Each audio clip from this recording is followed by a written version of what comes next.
আসসালামু আলাইকুম সকল শিক্ষার্থীকে স্বাগত জানিয়ে শুরু করছি ম্যাথ ক্লাস। আজকে ম্যাথ ক্লাসের সপ্তম শ্রেণী গণিতের এক্সারসাইজ 4.2 পেজ নং 63 কোশ্চেন নং 1 এর নম্বর 16 এই অঙ্কটি সহজে সমাধান দেব। তাহলে দেখো এখানে দেওয়া আছে প্রথম রাশিকে দ্বিতীয় রাশি দ্বারা ভাগ করো। আমরা এই প্রথম রাশিকে দ্বিতীয় রাশি দ্বারা ভাগ করব। তাহলে আমরা লিখি দেওয়া আছে বা প্রদত্ত রাশি 6y square plus 3x square minus 11xy, 3x minus 2y। দেখো এখানে প্রথম রাশিটি ভাজ্য, অর্থাৎ এই ভাজ্যটি x এর ঘাতের ক্রমানুসারে লেখা নেই। সুতরাং আমরা রাশিটিকে প্রথম বর্জিত রাশি x এর ঘাতের ক্রমানুসারে লিখে পাই। তাহলে লিখি রাশিটিকে x এর ঘাতের ক্রমানুসারে লিখে পাই। ভাজ্যটিকে x এর ঘাতের ক্রমানুসারে লিখি। এখানে x এর ঘাত বড় হচ্ছে দ্বিতীয় পদটি, অর্থাৎ 3x স্কয়ার। এখানে প্লাস সাইন, প্রথমে প্লাস না দিলে হয়।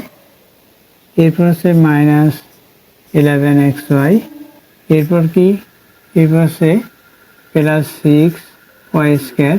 উক্ত রাশিটিকে দ্বিতীয় রাশি দ্বারা ভাগ করে পাই।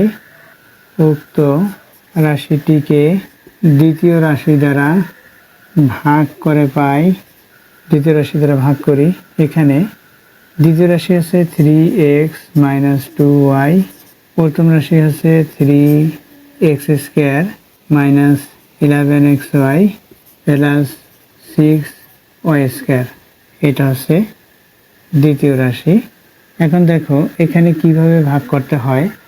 আমরা জানি ভাজকের প্রকের চিহ্ন, ভাজ্যের প্রকের চিহ্ন গুণ করতে হয়। এখানে প্লাস, এখানে প্লাস, প্লাসে প্লাসে প্লাস গুণ করে যে গুণফল পাই সেটা ভাগফলে প্রক্রিয়া চিহ্ন দেই। এরপর হচ্ছে সাংখ্যিক সহগ, এখানে 3 এখানে 3। এই 3কে, অর্থাৎ ভাজ্যের যে সাংখ্যিক সহগ এখানে 3 আছে, সেই 3কে এই 3 দ্বারা ভাগ করি, ভাগফল কী হবে 1। এখন এই x দিয়ে এই x স্কয়ারকে ভাগ করলে কি হবে, এই পাওয়ার থেকে এখানে পাওয়ার মাইনাস হবে, অর্থাৎ 2 থেকে 1 মাইনাস 1 হবে, অর্থাৎ x টু দ্য পাওয়ার 1 বা x, এটা পেলাম।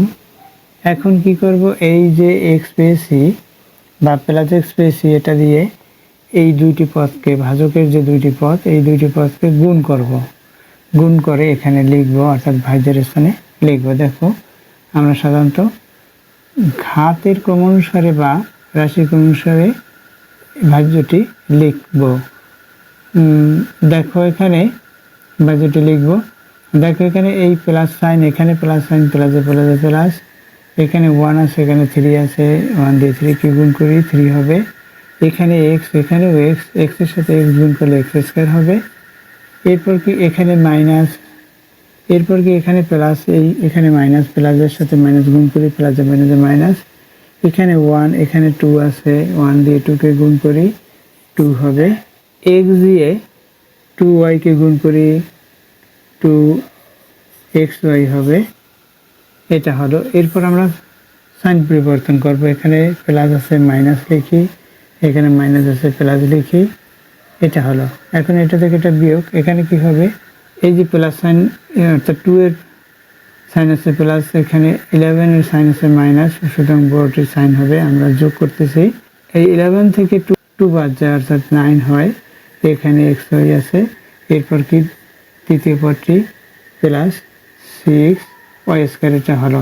এখন কি করব, সেই একইভাবে এখানের প্রক্রিয়া চিহ্ন, এখানে প্রক্রিয়া চিহ্ন গুণ করে ভাগফলের প্রক্রিয়া চিহ্ন হবে। এখানে প্লাস, এখানে মাইনাস, প্লাসে মাইনাসে মাইনাস হলো। এরপর কি এই 3 দিয়ে 9 কে ভাগ করব, ভাগফল 3 হবে। 3 দিয়ে 9 কে ভাগ করেছি, এখানে x আছে, এখানে x আছে, x থেকে x বাদ, অর্থাৎ x এর পাওয়ার বাদ যাবে, অথবা এই x কে এই x দ্বারা ভাগফল 1 হয়। এখন x তাহলে এখানে হবে না, এখানে y নাই, কিন্তু এখানে y, তাহলে আমরা যদি ভাগফলে y লিখি তাহলে সেই y দিয়ে এটাই গুণ করলে এটা হবে।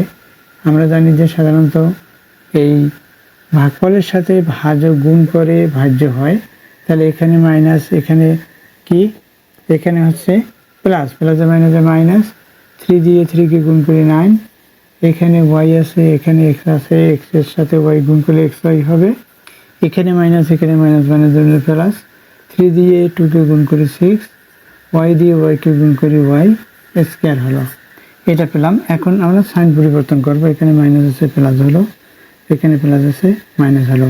এখন কি হবে, এটা থেকে এটা বিয়োগ, অর্থাৎ এখানে আমরা জানি যে এটা প্লাস সাইনের, এই সাইন যে প্রক্রিয়া চিহ্ন পরিবর্তন করছি সেটা এই যে এই লাইনটির অর্থাৎ এই রাশিটির প্রক্রিয়া চিহ্ন মনে করে আমাদের হিসাব করতে হবে। এখানে যোগ করি, দেখো তাহলে কি হলো, এটা থেকে এটা বাদ যাবে, তদ্রূপ এটা থেকে এটা বাদ যাবে, অর্থাৎ এখানে 0 হবে, একই যেহেতু তাই এখানে 0 হলো। তাহলে নির্ণয় ভাগফল কত, এত, অতএব নির্ণয় ভাগফল, তাহলে লিখবো কি, অতএব নির্ণয় ভাগফল কত, এটা, অর্থাৎ এক্স মাইনাস 3y, এটা হচ্ছে নির্ণয় ভাগফল, এটা হচ্ছে অ্যান্সার। আশা করি বুঝতে পেরেছো অঙ্কটির সমাধান কিভাবে করতে হয়। দেখো এর বিকল্প নিয়ম আছে, এর বিকল্প নিয়ম শিখতে বা জানতে চাইলে অবশ্যই কমেন্ট সেকশনে কমেন্টস করতে হবে, তাহলে আমি এর বিকল্প নিয়ম করে দেখাবো। আশা করি বুঝতে পেরেছো অঙ্কটির সমাধান কীভাবে করতে হয়। এতক্ষণ ম্যাথ ক্লাসের সাথে থাকার জন্য সকলকে ধন্যবাদ জানিয়ে আজকের মতো বিদায় নিচ্ছি।